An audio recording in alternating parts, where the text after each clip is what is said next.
L'objet de cet entretien, ce petit déjeuner sur l'Algérie de demain, c'était montrer à un public français et à un public à la fois constitué par des entrepreneurs et de la diaspora que l'Algérie allait être demain un très très grand pays. Un très grand pays. Et qu'il ne faut pas s'arrêter à des anecdotes, qu'il ne faut pas s'arrêter à du conjoncturel.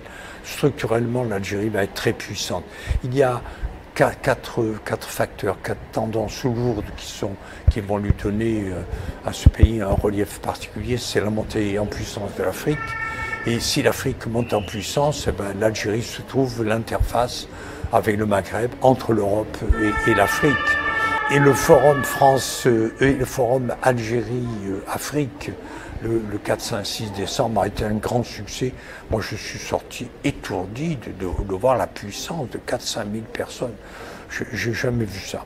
La deuxième chose que nous voyons comme tendance lourde, que nous observons, c'est l'industrialisation du nord de l'Afrique, du Caire à l'Algérie, au Maroc. Tout ce nord va devenir, à cause de l'énergie, de l'espace, va devenir une grande zone industrielle. L'Europe va se robotiser, l'Europe va perdre des emplois industriels, une partie, et l'Algérie veut se transformer, diversifier ses exportations, diversifier sa production, et donc le nord de l'Afrique et l'Algérie vont récupérer des tas d'activités.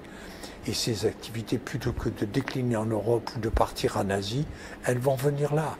Et donc se constitue au sud de l'Europe une grande zone industrielle de 150 à 200 millions de travailleurs.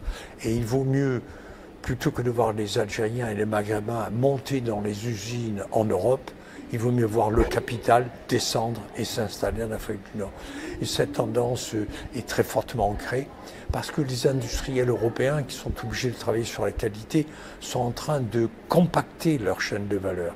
Ils ne veulent plus avoir des établissements au Vietnam, au Brésil, en Afrique du Nord, en Australie.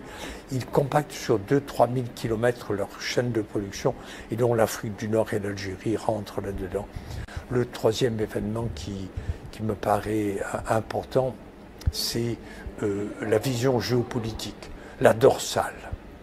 Le fait que les Algériens, avec les Chinois, aient l'idée de traverser l'Afrique occidentale, de passer directement de Alger à Lagos au Nigeria, c'est énorme. Si l'Algérie, en 4, 5 ans, 6 ans, permet à tous les industriels européens de venir à Alger chercher le nouveau port et de descendre les produits pour les transformer, les adapter et descendre jusqu'au centre de l'Afrique, au Tchad, au Niger, au Mali et au Nigeria, cela évite aux produits de faire tout le tour de l'Afrique en bateau. C'est énorme. Si l'Algérie fait rapidement cet investissement avec les Chinois, alors ils auront, par rapport à l'Égypte et par rapport au Maroc, ils auront acquis une position géopolitique importante. Et puis le dernier élément qui me surprend, c'est que parmi toutes les diasporas, la diaspora vietnamienne, la diaspora marocaine, la diaspora tunisienne, libanaise, la plus turbulente, la plus créatrice, la plus nombreuse, la plus concurrentielle, compétitive, c'est la diaspora algérienne. Ils bougent, ils bougent, ils bougent. Et surtout, c'est la diaspora qui vient de la Silicon Valley. Voilà.